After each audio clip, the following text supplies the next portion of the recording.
নমস্কার, আপনারা দেখছেন নিউজ বিএস। শুরু করছি আজকের বিশেষ বিশেষ সংবাদ।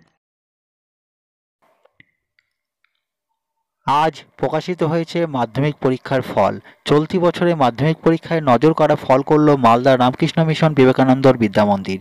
এই বিদ্যামন্দিরে ৩ পরীক্ষার্থী জায়গা পেল সম্ভাব্য 10-এর মেধা তালিকায়। রাজ্যে সম্ভাব্য দ্বিতীয় তথা জেলায় প্রথম স্থান অর্জন করল মালদা রামকৃষ্ণ মিশন বিবেকানন্দ বিদ্যামন্দির পরীক্ষার্থী অনুভব বিশ্বাস। তার প্রাপ্ত নম্বর 700-এর মধ্যে 694। এছাড়াও এই বিদ্যালয়ে আরও 2 পরীক্ষার্থী মেধা তালিকায় ঠাঁই পেয়েছে।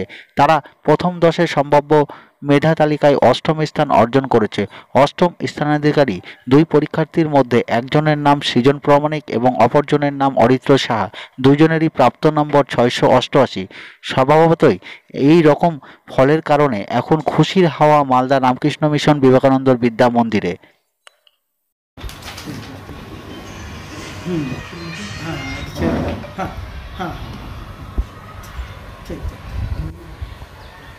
এই নম্বরটা যেটা লিখলেন এটাই তো।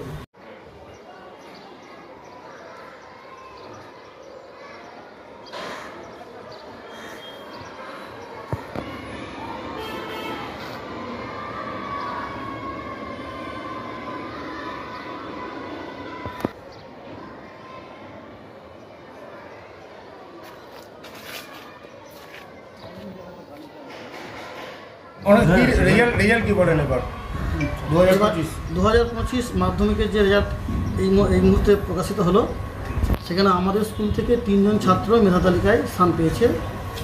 আমাদের বিদ্যামন্দিরের অনুভব বিশ্বাস ও রাজ্যে মেধা তালিকায় দ্বিতীয় হয়েছে, 694 পেয়েছে। আর 8ম স্থান অধিকার করেছে আমাদের বিদ্যামন্দিরের 2 জন ছাত্র, এক হচ্ছে সৃজন প্রামাণিক আর অরিত্র সাহা।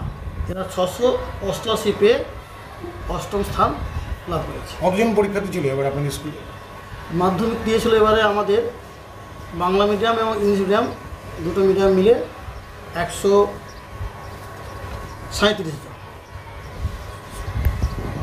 জন ছিল, 103 জন। আর ইংলিশ মিডিয়ামের ছাত্র ছিল 34 জন।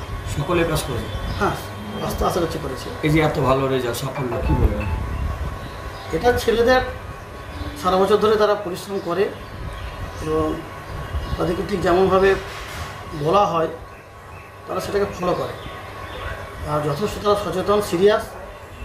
ছাত্র, শিক্ষক, গার্জেন সকলেই ছেলেদের পড়াশোনার বিষয়ে খুব সচেতন। যার একসঙ্গে বলতে পারি সামগ্রিকভাবে সকলেই খুব সচেতনভাবে পড়াশোনাটাকে নেয়, তারই এটা ফল।